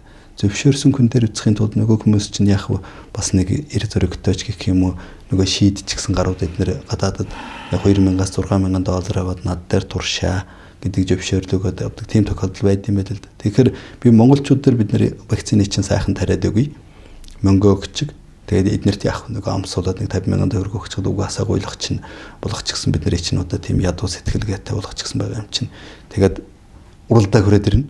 Үрээ ялах шаардлагагүй, алавдах шаардлагагүй. Тэгэл явчихсан манай уртал гэрийн урталын сургуулийн хашаан дотор күйгээ дагуулж ирээ сууж байгаа аавыг би харж ирсэн шүү дээ. Тариулах гээд одоо орё игээд гэрэд би ажиглаа зогсож байхад. Тэгэхээр тийм л эмгэнэлтэй юм болсон шүү дээ тэр чинь. Ер нь нийтээр нэг лабораторийн хулганы туршилтыг л хулган шиг л өөрсдөө туршилт хийлгэсэн л дээ. Яг тэгсэн шүү дээ. Тэгсэн. Юуны одоо ингээд вакциныг сая нэг фэйсбүүк дээр явж ирсэн ингээд маш олон нөгөө нас барсан юм залуучууд эмч нарын зургийг тавиад тэгээд одоо энэ хамгийн хийсэн те одоо вакцин хийсэн тэгээд энэ сайхан одоо эмчнэр ингээд цаг бусаар явсан энийг бол одоо вакцинтай холбоотой гэж үзэж байгаа гэх тийм зураг явж ирсэн. Ер нь яаж ч үзсэн одоо би бас эмчнэрийн тэрийг харсан. Харсан уу та? Харсан. Тэгээд дахиад би манай нэг найз нэг оршуулганд нэг хүний буйны ажилд явчихад ирэхтэн бас хэлжсэн л дээ. Гэхдээ чиний хэлээд бичээд байдаг чинь ер нь уртаа болсон юм биш үү? Энэ оршуулгын газар дээр чинь 1970 80-90 оныхнд өрчсөн байна шүү дээ. Тэр залуучууд аимшигтэй их өгсөн байна. Нөгөө Кошогийн харахтаар л тийм байгаа маань л. Тэгэд ерөнхийдөө одоо ч гэсэн их л тасрахгүй байна шүү дээ. Тэгтээ Монгол улс ийм судалгаа хийсэн байгаа болов нөгөө насварлтыг энэ залуужаад байна гэд хүн болго яриад штэ энэ өмнө одоо хизээ ингэ залуу хүмүүс гинт насварч ирсэн. Тэгэхээр өмнөх жилүүдтэй одоо энэ насвараад байгаа тэр тоо нэмэгдэж байгаа гэсэн уялдуулсан судалгаа хийж байгаа болов. Ер нь сая тэр ковидын үед надтай сая нэг мөнгөн гэрэл гээд нэг эмч эмэгтэй таарсан. Тэгээд тэр үеийн нэг тооцоолол судалгаа би гаргаж үзлээ. Нилээд өндөр хуваар нэмэгдсэн байна гэдэг жилээ. Тэгтээ тэр нөгөө би тэр судалгааг жаахан харснаа наадаг чинь яг ковидээс шалтгаалсан гэдгийг ихэнх нь нүүчгсэн шүү дээ. Яасан бэ гэхээр нөгөө ковидээс болоод өгөхтөр вакцинаас болоод өгөхөр нөхдөө чинь эн чинь сахартай байсан юм байна. Нөгөө өөр юуруу хэлээд ковидээр айгуул бол одоо эдрийг тоолох юм бол ковидэр өгсөн гэж нэгч байхгүй гэж мэдэн шүү. Тэгэхээр ийм л одоо юу гэдэг юм мэхлэн тойрогдуулалт мунхруулга тэгээ аллагаа нь очиод нөгөө аллагын хэрэгслэн өөр юм руу төлөхдөг.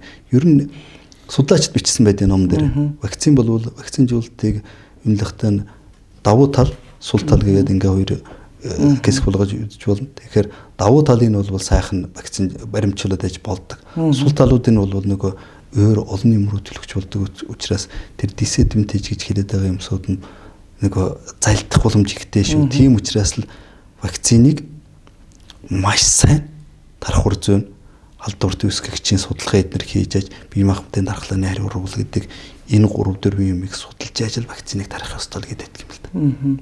Одоо нэг дөнгөж төрсэн хүүхдүүдэд 24 цагийн дотор 2-3 төрлийн вакцин хийгээд байгаа ч энэ ямар учиртай?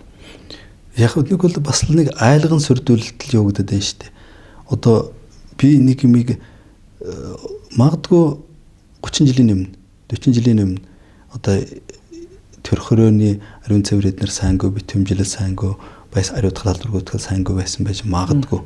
Одоо бол төрх өрөөний ариун цэвэр сайхан байгаа. Эмчнэр бол бүгд халдвар судлалын тодорхой мэдлэгтэй байгаа, ариун цэврийн мэдлэгтэй байгаа. Ээжүүд бүгд хяналтанд ороод төрдөг болчихсон. Хяналтанд орохгүй төрж байгаа ээж бол хуурхан байгаа бах. Ийм тохиолдолд тэр 2-3 халдвар нь хаанаас орж ирэх гэдэг. Би тэр үнгэллээ шүү дээ. Вакциныг ганцхан тохиолдолд хэрэглэнэ. Халдвар тулаад ирчихсэн байх шүү л гэдэг тохиолдол хэлгэн. Тэгээ миний одоо бас нэг дархлаа судлалын үеднээс анзаарахтар дөнгөж төрж байгаа хүүхдэд идэвхтэй дархлаа тэр актив одоо дархлааг хоёр хуваадаг юм л да. Идэвхтэй дархлаа, идэвхгүй дархлаа гэдэг идэвхтэй дархлаа байхгүй шүү дээ. Хүүхд чинь ээжийнхээ уургаар авч байгаа, ээжийнхээ аурагаар, энергиар амьдарч байгаа амьтан шүү дээ тодорхой хугацаанд. Тэгэхээр идэвхтэй дархлаа байхгүй байгаа хүүхдэд аваачаа гаднаас нөгөө 3-3 шүү дээ. Нэг биш. Сая таны ярьснаар бол тэр вакцины найрлаганд тэр шигтэй л хор биш. Аимшигтэй тийм юм хийчихэд ингээд сууж штэ. Тэгээд саяхан би занаа гिचтэй нэг яриа суужсэн чинь занаа гिच бас тэгж хэлээ л дээ. Тэр 3 вакцин чинь хүүхдэд хийж байгаа 3 вакцин том хүнд нэг өдөр 30 вакциныг нэг дор хийж байгаа та адилхан ийм дархлааны бие махбодын дарамт учруулдаг гэж байна шүү дээ. Гарцаагүй шүү дээ. Наад чинь та хаанаас энэ мэдээлэл авах гэсэн Оросын судлаачдын мэдээлэл, Америкийн судлаачдын мэдээлэлээс авлаа гэдэг чинь лээ. Одоо ингээд би нөгөө хэллээ шүү дээ. Дархлааны давуу тал нь баримтжуулагддаг болдог, сул талын дандаа өөр юмор заачдаг учраас надад бол яг тэгшэл би ганцхан дархлаа судлалын шинжлэх ухааны үүднээс хэлэхэд энэ бол хизээч байж болохгүй юм бол хэрэглээд байгаа байхгүй. Саяхан нэг эмэгтэй бас Канадад амьдардаг эмэгтэй хэлчихсэн байлээ. Миний бичсэн юм дээрээс харж байгаад ингээд таны бичсэн бас зөв байна шүү. Ягаад гэхээр Канадаас асуула. Канад ч одоо бас л шинжлэх ухаанаар одоо Америктайгаа адилхан дэлхийн бүх шинжлэх ухааны оргил орнуудын нэг шүү дээ. 4 нас хүртэл көөгтийг вакцинжуулахыг хориглочихлоо. Хуучин болов тэгээ явж лээсэн байна л да. Бас хөгжилтэй орнуудад Германд бас тэгж хориглочихсон. Тий. Ямар ч байсан төрөнгүүт нь тэр вакцин төлдөг юм байж болохгүй. Тэр бол зүгээр л шууд хорлол, шууд халдварлал явж байгаа байхгүй. Аимшигтэй юм гэж байгаа. Тэгээд энээс ч болол нөгөө көөгтийн эрүүл мэндийн асуудал гамшигын хэмжээнд хүрчлээ шүү дээ. Одоо хуучин 10,000 көөгтөд нэг тохиолддог байсан аутизм одоо бол баг хитэн 100 көөгтөнд нэг болчихсон юм шиг байна. Одоо айл болгон л нэг аутизмтэй хөлтэй болсон юм шиг. Тэгээ бүр зөндөө олон хүмүүс аав ээж өвөө мэнэр ирэх юм. Тэгээд эмнэлэг рүү хандахтаар юу гэдэг вэ гэхээр юу аутизм вакцинаас болж яана гэж нотлогдаагүй. Тэгэхээр тийм судалгаа байхгүй. Бид нэр тэгж хэлэхгүй. Вакциндаа хайртай гэж хэлэл ингээл нөгөө иргэдийн намыг хаагаал явуулж гэж байна гэж шүү дээ. Бүтээл төр бол тэр чинь аав ээж нь эвэрүүл хүүхдүүд хүмүүст биднийг хүүхд байхад вакцин тэгж тарьдаг байхад хязээ Монгол тийм байсан. Бүхэл бүтэн одоо Монгол улсын хамгийн олон хүн намтаас юм шүү дээ манаас юм. Билавода тийм аутизмтай хүүхд манаас өмнө ерөөсөө огт харж байгаагүй. Яг уу энэ өмсдлээ дэртэй хүүхдэд нар жаахан байжлээдэг л да. Алидвэл нөгөө ойр төр цус мос ойрцсон айдуудын хүүхдүүд нэг жаахан маанагдуу тиймэрхүү юмсад харагддаг. Тийм аутизм одоогийн энэ гадны гудамжинд тааралж байгаа хүүхдүүдэд нар шиг юм хүүхд би огт харж байгаагүй. 2000 оноос өмнө. Мэдээж одоо яаж ч бодсон дөнгөж төрсэн хүүхдэд тэр 3 төрлийн вакцин хийгээд тэгээд энийг одоо энэ олон жил ингээд үргэлжлээл яваад тахад энийг ерөөсөө одоо тэр хүүхэд эсэргүүцэх чадвар нь байдаг юм уу? Тэрнтэй одоо тэрийг эсэргүүцэх тийм дархлаа хүлээж авах чадамж нь байдаг юм уу? Тэгэд энийг ер нь судалсан зүйл одоо Монгол улсад байдгүй юу? Байхгүй. Одоо түүний жишээг Америкийн нэгдсэн улс хэлчихэж байгаа байхгүй юу? Трамп чинь нэг Кенз хүүхэдтэй байна шүү дээ энэ сүүлчийн аваагаас. Тэр хүүхэд нь жаахан тийм вакцин тариулаад аутизмтай болчихсон байсан гинэ. Тэгээд тэр чинь нөгөө баян хүн дэлхийн тэргүүлэг шинжилгээ ухаантай орны хүн учраас нөгөөдхийн судалж тогтоогоод хүүхдээ эмчлээд бараг эрүүл болгож байгаа юм байлаа л да. Тийм учраас тэр чинь нөгөө одоо эрүүл мэндийн асуудлаар үүссэн манайхаар бол сайд нь тий Роберт Кеннеди тэр өргөөгөө тэр хүн ч гэсэн нөгөө Ирэл Паучи гэдэг ном эдрийг бичсэн өмнө нь олон жилийн өмнөөс энэ Роберт Кеннеди чинь вакцины аюул бол дэлхийд дээр юм байна гэдгийг бичээд гаргаад бүр ном болгоод авчихсан хүн юм байлаа шүү дээ. Тэгээд тэр хүн одоо Америк эрүүл мэндийн сайд болоод дэлхийн эрүүл мэндийн байгууллагын зөвлөмжээр хийж байгаа энэ вакцинууд бол аюулаа. Одоо сарын өмнө тэр хүн дахиад хэвлэлийн бахарууд гээд энэ вакцины найрлаганд чинь формальдгээд тиомерсэл мөнгөн ус одоо манай тэр эрен цаанд отхон цэцгээд нэр хэлээ яваад байна шүү дээ. Вакцины найрлаганд бол ийм аюултай бодисууд байд юм байна шүү хүмүүс минь гээд би нөгөө үйлдвэрлэл дээр нь ажиллаж байсан хүнийх хувьд ер нь 10, 20, 30, 40 янзын хортой бодис сурдгийг мэднэ л дээ. Тэгээ яг л нэг л технологи ойролцоол технологиор явж байгаа юм чинь хэдийгээр би хүн эмнэлгийн вакцины үйлдвэрлэж байгааг ч гэсэн амтны вакцины үйлдвэрлэж байгаас зарчим бол адилхан байхгүй. Дэлхий дээр вакцин гэдэг юм нэг л байгаа. Түүнээс биш одоо нохооны вакцин, бавгааны вакцин, хүний вакцин, хүүхдийн вакцин, том хүний вакцин ялгаа байхгүй шүү дээ. Нэг л зарчимтай. Малын вакцин, хүний вакцин хоёрын хооронд ялгаа бий юу? Ганцхан ялгаа түнгийн зориул байгаа шүү дээ. Одоо хүн дээр антибиотик хэрэглээд байгаа үстэй. Тэр нөгөө бидний хуучин мэдгээр пенцилин эсвэртэй мэдсэн хэрэглээд байгаа үстэй. Мал дээр ч ялгаагүй хэрэглэн шүү дээ. Ганцхан хэрэглэж байгаа юм түнгийн хувьд ялгаатай. Тэгээд тэр нөгөө төрөвчийн миний хэлдгээр судалгаа хийх хэрэгтэй. Түнгийн тогтоох гэж 5 жил 10 жилийн судалгаа болно. Тийм учраас би нөгөө хамгийн ихэнд нь дурдсан шүү дээ. Ковидын вакцин 1 жилийн дотор вакцин битэх боломжгүй, 2 жилийн дотор битэх боломжгүй, 3 жилийн дотор битэх боломжгүй. Өнөөдөр ч гэсэн ковидын вакциныг яг сонгодог калибраар битээсэн юм байхгүй шүү дээ. Тэгтэл одоо тарьс сайрал явна. Тэгээд хамгийн аюултай нь иргэд энүүгээс сэргүүсдэггүй энэ чиглэлээр Монголын анагаах ухааны салбарт огт судалгааг хийдэггүй магадгүй би энэ ингэж вакциныг хамгаалж байгаа байдлыг анзаарахтаар энэ нөхдүүд ийм чиглэлийн судалгааг хордог байх. Яагаад гэхээр нөгөө цаанаас өгөх мөнгө төгрөг нь тэр асуудал нь зогсох учраас л тэгээд эн чинь дэлхийн эрүүл мэндийн байгууллагад яг хэдэн доллар төлдөг юм мэдэхгүй жил бүхэн Монголын засгийн газар мөнгө төлж байгаа шүү дээ. Манай малын эмнэлгийн салбар жишээ нь дэлхийн амтны эрүүл мэндийн байгууллагын гишүүн байхгүй бас л хэдэн 10,000 доллар жил бүхэн төлж байгаа. Тэгэхээр доллар төлж мөнгө төлж хэдэн 10 сая магадгүй тэрүүмээр одоо тооцогдох мөнгө төлж тэднээс зөвлөгөө авах хэрэг байна. Зайлуулчгаа чи энэ үг. Би тэр нөхдүүдийн 1 жил өгöd байгаа зөвлөмжийг би 1 өдрийн дотор ч юм уу 1 цагийн дотор өнгөөгөр өгчих чадна. Би бүр тэг заримдаа биччихлээсэн. Ковид үед ч биччихсэн. Тэгээд нэг хор тайлах тухай бас зарим нь яриад байгаа юм тийм ээ. За одоо мэдэхгүй тэр үед мэдлэгүйгээс болоод ингээ вакцин хийлгэсэн. Гэхдээ одоо энийг нэг бие махбодоос аяг сармагжуулах хорыг нь тайлах тийм арга байна уу гэдэг. Та бас мэрэгжлийн хүний хувьд энэ дээр хариулт өгөөч. Ер нь бол вакциныг хэрэглэсний дараа бие махбодоос гадагшлах гэж хэлдэг хоромж тэр нөгөө халдвартай үсгэгчин тэрүүгийн elimination period буюу тэр цэвэрших одоо алга болгох шат гэх тийм ердийн нөгөө уламжилт яг шинжилгээ ухааны вакцинууд хэрэгжилж байгаа. Одоо энэ вакцинуудын elimination period ямар байгаа юм би мэдэх юм алга. Нөгөө туршилтын гээгүү судалгаа гээгүү учраас хэлж мэдэхгүй. Зүгээр энэ ковидын вакцины хор хөнөөл бол одоо ч үргэлжилж байгаа. Одоо ч хөнөөхөөсөр байгаа. Тэгээд тэр чинь бол ер нь тухайн үед мэдгчээсэн шүү дээ. Маш их цус өтгөрүүлж исэн тий. Бүр аимшигтай өтгөрүүлж исэн шүү дээ. Хар хөрн өнгөтэй болжсэн тий. Зүгээр ингээ будчихсан юм шиг өнгөтэй болоод цус эдэр гарч ирж исэн. Тэгээд халдвар аваад яаж яасан хүмүүсийг чарж исэн. Тэгээд вакцин тариулсан хүмүүсийн цусыг чарж исэн. Тэгээд тэр юм бол одоо ч өрнөлөөлн байгаа. Тэгэхээр яах вэ гэхээр ер нь зүгээр энгийн ойлголтоор яхад цусны шинжилгээг нь ойр ойрхон өгч явах хэрэгтэй. Нөгөө шөндөө унтаа тончглоо гэдэг нь шүү дээ.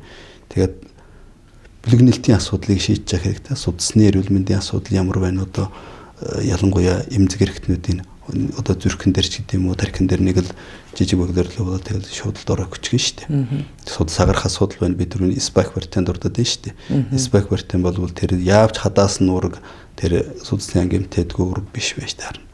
Тэгэхээр ийм л сэргийлтийн арга. Зүгээр энэ энгийн юугаар хэлэхэд надад тэр 90 цаанд гэлжсэн одоо нохон хошуутай цай өглөө бүхэн цайнд нөгөө хужир байдаг шүү дээ. Тэгээ хужир цайны хужир одоо тэр манай увсынхын дэвгээр байдаг.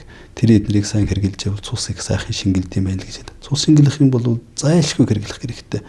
Ялангуяа 20 экул бол гэлээд байна гэдэг шүү дээ. Гадаад шинжилгээ ухаантай орнуудад 28-нд хүртэл экул үргэлжилнэ. Тэгээд тэр үед тухайн үед хэлжсэн шүү дээ. Эхлээд ковидтай хүнээс айх юм байна. Дака вакцинтай хүнээс айх юм байна. Тэгэхээр та яг хэлжсэн тий хоёлаа ярилцахад. Хэлжсэн. Одоо сүүлдээ вакцин хийлгсэн хүнээсээ айж сухтаана гэдэг. Тэр чинь бол халдвар дамжуулагчийн хувьд ч хэлжсэн нуклеин асуудал чи тодорхой байсан шүү дээ. Ер нь бол хорлолын вакцин байна гэдэг нь бол ковид бол үнэхээр хүндрэлтний эсрэг гэмт хэрэг.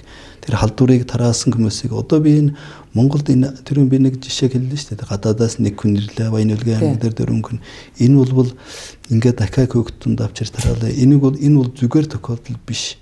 Хэрвээ би жишээ нь мал дээр ийм өвчин гарсан бол би тэрүүгийн судалгааг хийлгээд халдварын үүсгэгчийг ялгаад халдварын үүсгэгч нөгөө тэр вирус хаанаас дамжсан байна.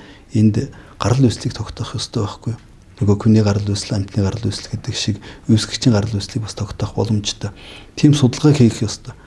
Зүгээр ганцхан орж ирсний төлөө тим юм хийгээд худалдаа дээр ч гэсэн байсан вакцина тариараа л гээд эхэлсэн шүү дээ. Тэгэхээр энэ бол гарцаагүй халдварыг зориудаар тараах юм үйл ажиллагаа явагдсан байхыг үгүйсэхгүй. Тийм учраас энэ үг мэрэгжлийн байгууллага, хууль хяналтын байгууллага анхаарал даваасаа л гэж би бодод байна.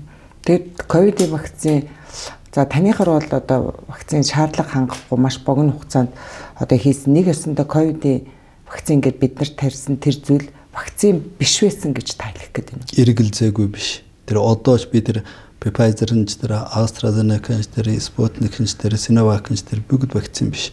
Тэр бол туршилтын вакцины загвар байсан байх магадлалтай. Хоёрдугаарт би тэрэн дээр яагаад яг өөрчлөн би хэлжсэн л да. За зүгээр одоо шинжилгээ ухааны өндөр хөгжсөн орнуудын юм байж болно тий. Тэднэрт итгэлээ гэхэд энэ вакцин 3 сар хамгаалж чадахгүй юу? Тэрэн дээр би яагаад гэж хэлсэн бэ гэхээр дархлаа тогтоодог антихений хэмжээ гэж байдаг. Мессенжерээр тийм жижиг хэмжээний антиген болвол хизээч сайн дархлаа тогтоодгүй байхгүй юу. Хоёрдугаарт нь ер нь уламжлалт вакциныг би яагаад сайн гэж хэлдэг вэ гэхээр нөгөө онлоос вакцин дээр тавигдах дөрвийн шаардлага дээр чинь үүсгэгчийн ижүүрийн ялгуурлан танилд нөгөө вакцинжуулалтын эрсдэл халдварын эрсдлээс давхгүй байх ёстой. Хоёрдугаарт нь гуравдугаарт нь эс зүйчлийн дархлааны хариуруулыг өдөөх ёстой. Дөрөвдүгээрт нь эсэргүй зүйчлийн дархлааны хариуруулыг өдөөсөн байх ёстой. Ийм шаардлагыг тэр юмсууд хангаж чадахгүй гэхээр хизээч чадахгүй гэдгийг би онлын хувьд мэдж байгаа. Би практикийн хувьд дээр нөгөө хэмжээгийн нарийн судлаагаа адвент тэдний хоорондын холцолцыг тунгийн хэмжээнд мэдэхгүй учраас би хэлж чадахгүй шүү дээ. Онлын хувьд шаардлага хангахгүй. Хоёрдугаарт нь дахиад нөгөө хугацааны хувьд эн чинь яагаад үйлдвэрлэх боломжгүй. Тэгээд хэнийг хамгаалсан? Хэнийг ч хамгаалаагүй шүү дээ. Би вакциныг яах гэж тариалт. Халдвар авахгүй гэж вакцин тариулдаг байхгүй. Тэгээд одоо яаж халдвар бүгд авчихсан. Тэгээд бүр эрдэмтэн хүн, биологийн эрдэмтэн хүнээс би та тариулсан гэж. Тэгээд та халдвар авсан. Тэгээд яав гэсэн чинь үгүй харин вакцин тариулаад хөнгөн туссан биш үү гэж бодож яана гэж ингэж тэнэгдэж байгаа байхгүй. Үгүй ийм эрдэмтэн судлаач байж болох уу? Вакциныг халдвар авахгүй гэж тариулдээ. Хэрвээ вакцин тариулсны дараа нэг хүн халдвар гарах юм бол тэр вакцин идэвх чанаргүй гэж хэлээд үнийг авахгүй устгалд оруулах хэрэгтэй юм байхгүй. Ийм л юм болсон шүү дээ. Одоо ч гэсэн эрдэнэ нэргэлжилж байна. Манайх бол бүр эсрэгээр нөгөө вакцин хийлгээд дархлаа тогтоод нөгөө халдвар явахгүй биш. Бүр эсрэгээр вакцин хийлгэнгүүт нөгөө халдвар нь бүр ирс үссэн. Халдвар өссөн, үхэл ихсэн. Тэгэхээр тэр би хэлдэг шүү дээ. Халдварын эрсдэл, вакцины эрсдэл халдварын эрсдлээс давхгүй байх ёстой гэдгийг чинь тэгэл зорччихсан шүү дээ. Вакцин тариулаад уг нь бол жоохон юм мэддэг байсан бол онол нь бол байсан. Вирусч шүү дээ харин тийм. Вакцин хүн нөхөд эхэллээ шүү дээ хүмүүсээ. Тэгэхээр эн чинь вакцин биш вэ шүү дээ гэж шууд л зогсоо. Шинжлэх ухаан мэддэг, онол мэддэг хүмүүс бол шууд л зогсоохор байсан шүү дээ. Маргааш нь зогсоож болно шүү дээ. Хүн нөхөд эхэллээ. Эн чинь халдварын эрсдлээс давчихлаа шүү дээ. Вакцины эрсдэл. Гэл зогсоох ёстой байхгүй. Ковидын вакцины ард асар их одоо үндэстэн дамнсан компани корпорациуд л асар их мөнгө хийсэн, ашиг олсон. Тэр мэдээлэл бол бас нууц биш болсон шүү дээ ер нь дэлхийн нийтэд. Тэр Кени Роберт Кеннедигийн номыг би Австриас дахиад авахулсан л да.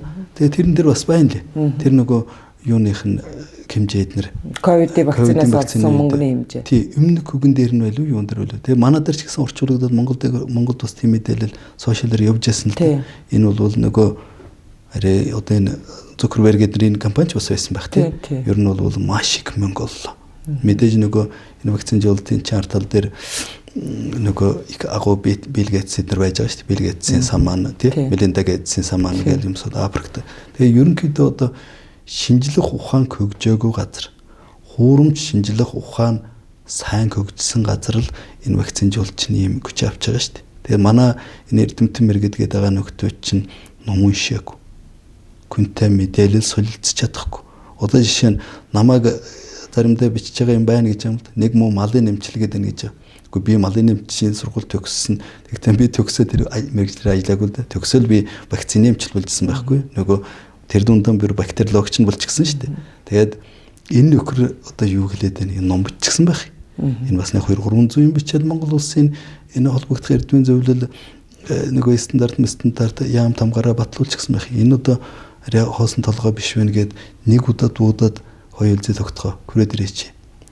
Бид нэр одоо ийм мэдээлэлтэй гадаадын нэг хүн ирээд ийм гэлээд байна гэд ингээ ярилцж болно шүү дээ. Хүн гэлээрээ мал хөлөөрөө тий. Тэгэд ийм чадваргүй байна гэдэг чинь тэгээ би дараа нэг бас эрдэмтэн хүн л дээ бас доктор хүн тэгээд хэлж ирсэн. Одоо би Японы Токиогийн их сургууль, Японы одоо нэг номерын их сургууль шүү дээ. Би Америкийн Авиагийн их сургууль, Голландын Утрехтийн их сургууль дээр одоо тухайн чиглэлийнхаа нэг номерын сургуулиуд улсынхаа өндөр хөгжилтэй орнуудынхаа. Тэгээд тэн дээр очиж үзэж яхад мал эмнэлэг, хүн эмнэлэг хоёр нийлжсэн л баг шүү дээ. Тэг микробиолог нөгөө түүнээс доош дээр R8 үзээд ирэх дээр ДНК үзээд ирэх дээр тэнд чинь ямар ч ялгаа байхгүй. Энд л одоо нэгнээ доошоо гэх муу харагдуулах гэж байгаа арга нь тэр тий. Гэхдээ тэгэд муу юм болвол надаас илүү хүн нь болоод ирээч гэхэр байхгүй. Тийм л янзтай Монголын нийгэм байж шүү. Тийм учраас би энэ Монголд бол хуурамч шинжлэх ухаан, хуурамч эрдэмтэд ийм их байгаа тохиолдолд энэ юу засрахгүй байх энэ тогтолцоо. Тэгтээ энэ утахгүй засарна. Заасна. Гэхдээ засрах тэгээд нөгөө амьдралын үнэн цаг хугацааны үнэн гэдэг юмд одоо гүйцэтгэв. Одоо тэгээ алийн болгоо энийг худал ингэж хаач нууж ингэж явах вэ гэж л би бодож байна. За би тэр ярьцлага өндөрлж байгаа. Тэгээ сүүлчийн хормыг танд үлдээ. Тэгээ яг нөгөө яг тодорхой асуудал гэхээр би нэг л юмд санаа зовоод байгаа шүү дээ. Монголын ирээдүйн маань монгол хөөхтүүдийг маань нөгөө гэрлэгээтэй тэр нэмсгэлсэн сайхан гал цацарсан тэр монгол хүнийг нөгөө дээд тэнгэрээс сая төрсэн монгол хүнийг хамгаалах юмсан. Би одоо энэ дээр цагдаа дуудагдаал ажилласаа көөгдөөл күн амтнд гадуурхагдал эн чин одоо мэдрэл мөтө биш бол ийм юм хийгээ яваад байхгүй шүү дээ. Би хэний төлөө яваад байна гэхээр Монголынхаа өрсөлийн төлөө яваад байгаа. Би мэдээж өөрийнхөө хөгтийг тариулахгүй шүү дээ. Ойр тойрны миний үгэнд ордог ах トゥ матан садны хөгтийг тариулахгүй. Зөвхөн Монголын маань хөгтийг битгий ингэж хорлооч. Монголчуудын эрүүл мэндийг жаахан ч гэсэн хамгаалчих юмсан. Энэ хүмүүс жаахан зөв мэдээлэл өгөх юмсан. Биийг хэлэхгүй болохоор би бас ингэж бодоод байна шүү дээ. Энэ 3 сая хүн дотор энэ дархлаа судалгын ном уншсан, вакцины судалгын ном уншсан, вакциныг сайн муу хурдан оргуугаар ингээд үйлдвэрлээд лабораторийн чалгалтанд тэнцдэг гадаад дотоодод яваа шалгуулад үзсэн хүн хэн байгаа вэ гэхээр хүн харагдахгүй байгаа учраас за би хэлж өгөө. Тэгээд над руу ямар сум ирэх нэрийг, ямар аюул ирэх нэрийг тэгээд би тэрнийхэн эсрэг тэмцэн. Одоо залуу байхад бол юмнаас айдгүй л байл л да. Одоо бол бас жаахан нас ахад жаахан алчирдаг л болоод байна. Тэгтээ нэг хэлж байгаа л дуусгаас өөр аргагүй. За их баярлалаа танд.